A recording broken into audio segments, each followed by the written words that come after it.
नमस्कार विद्यार्थी मित्रांनो, श्रीनिश नर्सिंग क्लासेसमध्ये तुम्हा सर्वांचे मनपूर्वक अभिनंदन। आज आपण बघणार आहोत मुखर्जी समिती। मुखर्जी समितीची स्थापना ही 1965 साली झाली। त्याचा हेतू होता आरोग्य सेवा क्षेत्रात मनुष्यबळाची उपलब्धता व नियोजन, त्याचप्रमाणे आरोग्य क्षेत्रातील आर्थिक नियोजनासंदर्भात तसेच कुटुंब नियोजनासंदर्भात शिफारशी करणे हा मुखर्जी समिती स्थापन करण्यामागचा हेतू होता। मुखर्जी समितीचे अध्यक्ष होते श्री मुखर्जी, तत्कालीन आरोग्य सचिव। कोण होते मुखर्जी समितीचे अध्यक्ष? तर श्री मुखर्जी हे होते। नंतर बघूयात मुखर्जी समितीच्या शिफारशी। कुटुंब नियोजनासाठी वेगळ्या कर्मचाऱ्याची नियुक्ती करणे। मलेरिया नियंत्रण कार्यक्रम हे कुटुंब नियोजन कार्यक्रमापासून विभक्त करणे।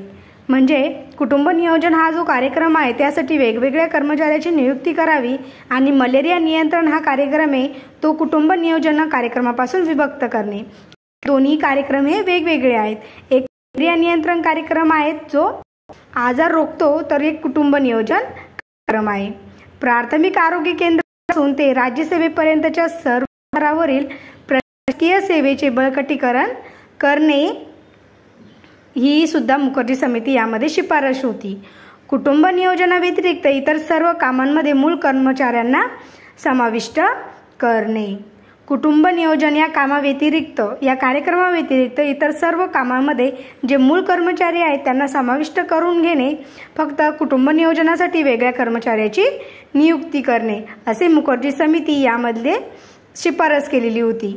मित्रांनो, असेच नवनवीन व्हिडिओ पाहण्यासाठी श्रीनिश नर्सिंग क्लासेसला सबस्क्राइब करा आणि बेल आयकॉनवरती क्लिक करायला विसरू नका। धन्यवाद।